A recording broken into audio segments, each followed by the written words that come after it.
Assalamualaikum warahmatullahi wabarakatuh. Hai, berjumpa lagi dengan saya Bella Syahiyati Putri MPM 5019098 dari Prodi PGSD kelas 5E. Mata kuliah pembelajaran IPS, dosen pengampu saya Bapak Tio Gusti Satria Magister Pendidikan. Baiklah, hari ini saya akan membahas tentang penerapan strategi pembelajaran tematik dan analisis pembelajaran IPS pada pembelajaran tematik sesuai sebaran KD. Penerapan strategi pembelajaran tematik dan analisis pembelajaran IPS pada pembelajaran tematik sesuai sebaran KD. Nah, di sini strategi pembelajaran adalah suatu rencana tindakan yang digunakan guru dan siswa untuk mencapai tujuan pembelajaran. Ada dua hal yang perlu dicermati dari pengertian strategi di atas. Yang pertama, strategi merupakan rencana tindakan, termasuk penggunaan metode dan pemanfaatan berbagai sumber daya. Dalam upaya mengimplementasikan rencana tersebut, diperlukan suatu metode. Nah, selanjutnya kita akan membahas tentang pengertian pembelajaran tematik integratif.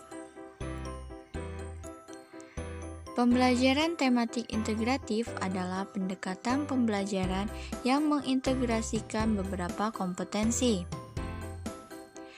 dari berbagai bidang studi menjadi satu tema tertentu, sehingga siswa dapat memperoleh pengalaman belajar yang bermakna dan pengetahuannya tidak dibatasi dalam disiplin ilmu tertentu.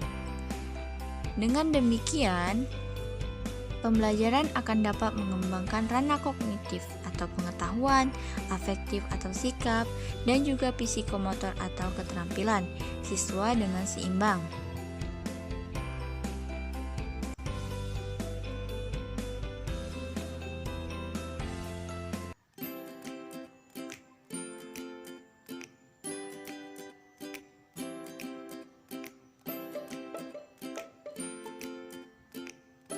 Selanjutnya, kita akan membahas tentang perencanaan pembelajaran tematik. Penyusunan perencanaan pembelajaran tematik ini dilakukan secara berkelompok. Yang pertama, menurut TERI. Yang kedua, menurut Permendikbud nomor 81A tahun 2013.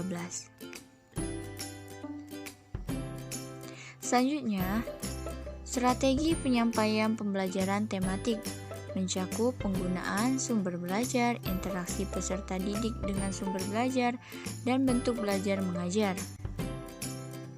Sumber belajar yang digunakan oleh guru dalam pembelajaran tematik pada siswa kelas tinggi yakni kelas 4, kelas 5, kelas 6, SD Santa Angela adalah orang, pesan, bahan, alat, teknik, dan latar. Orang yang dimaksud sebagai sumber belajar dalam pembelajaran tematik.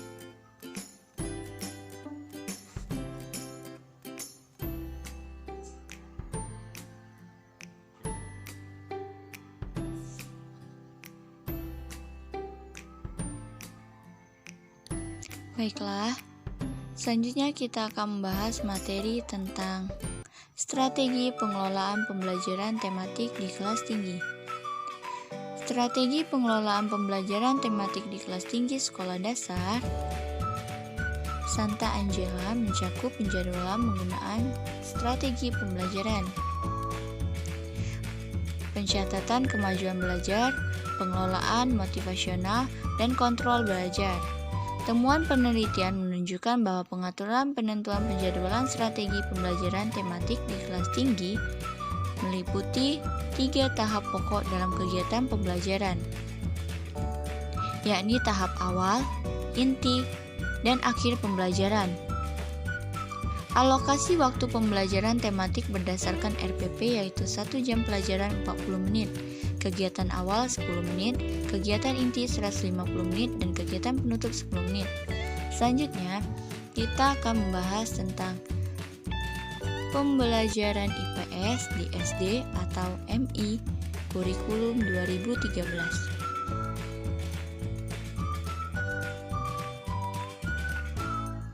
Ilmu pengetahuan sosial atau yang dikenal sebagai IPS merupakan pembelajaran yang menganalisis dan mempelajari masalah sosial dari berbagai aktivitas dalam kehidupan sosial. Pembelajaran IPS melatih anak didik untuk menghasilkan warga negara yang mampu untuk memecahkan masalah berdasarkan pemikirannya, serta berdasarkan moral dan nilai yang terbentuk oleh diri sendiri dan lingkungan sekitarnya. Selanjutnya kita akan membahas tentang analisis KI atau KD dan tema pembelajaran IPS di sekolah dasar. KI 3 di kelas 4, 5, dan 6 masing-masing dibagi menjadi 4 KD. KD pada KI 3 di kelas 4 antara lain KD 3.1 berisi materi tentang karakteristik ruang dan pemanfaatan sumber daya alam. KD 3.2 berisi materi tentang keragaman sosial, ekonomi, agama, dan budaya. KD 3.1 berisi materi tentang kegiatan ekonomi. KD 3.4 berisi tentang materi sejarah kerajaan Hindu, Buddha, Islam, dan pengaruhnya terhadap kehidupan masyarakat.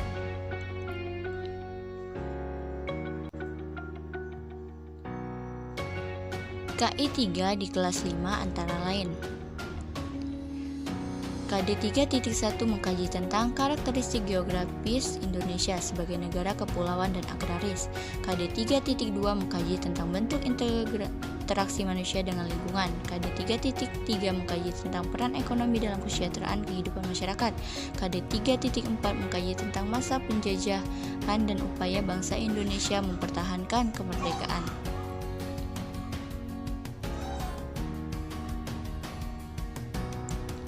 KI 3 di kelas 6 antara lain KD 3.1 membahas tentang karakteristik geografis dan kehidupan sosial, ekonomi, budaya, dan politik dalam lingkup ASEAN.